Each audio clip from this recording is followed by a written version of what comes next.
E aí, pessoal, vou gravar um vídeo aqui para vocês que muita gente tem dificuldade em fazer esse tipo de cálculo, porque às vezes a gente vai fazer o somatório de forças em X e em Y, e quando chegam os momentos fletores, as pessoas se atrapalham nisso aqui.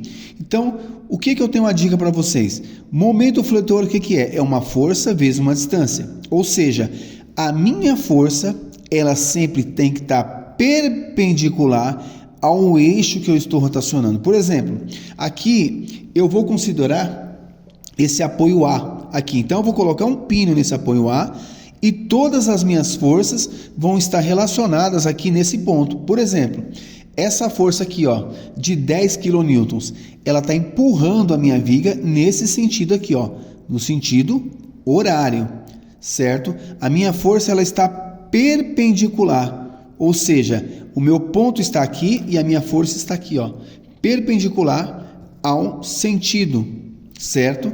Então eu tenho aqui, ó, é 10 vezes 1,20, certo? Se eu considerar que o sentido horário é negativo, então é menos 10 vezes 1,20, que é o braço de alavanca.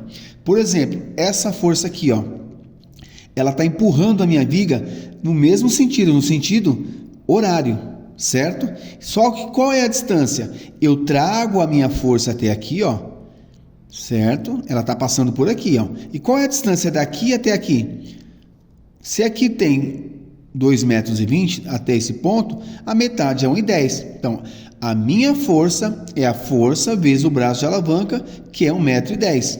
Negativo, porque eu considerei o sentido horário negativo, certo? Então, ele está sempre perpendicular, como nesse caso aqui. Essa força aqui, ó, ela está empurrando, ó, essa força ela está empurrando a minha viga no mesmo sentido, sentido horário, que eu adotei negativo. Qual é a distância?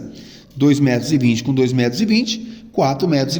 Então, ó, a minha força, ó, ela está perpendicular ao eixo de rotação. Agora, e essa força aqui? Ela está empurrando a minha viga para cima, certo? Se eu adotei que o horário é negativo, então para cima é positivo. Qual é a distância? 2,20 metros. Então, vocês entenderam? A minha força, ela sempre tem que estar perpendicular. Por quê?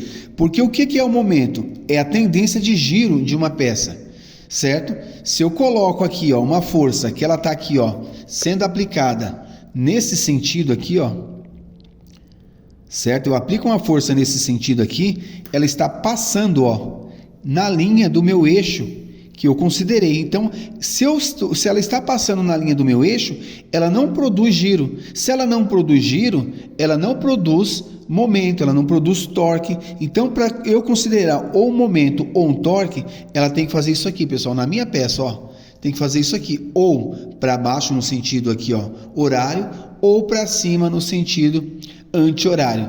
Então, sempre a força tem que estar perpendicular, como essa aqui, ó, trazendo para cá, ó. Se eu aplicar uma força aqui, eu vou rotacionar essa peça, trazendo um giro aqui. Então, é muito tranquilo de entender. Então, se a força estiver paralelo aqui, ó, ao eixo que eu quero considerar, ela não produz giro. Se ela não produz giro, ela não produz momento, beleza?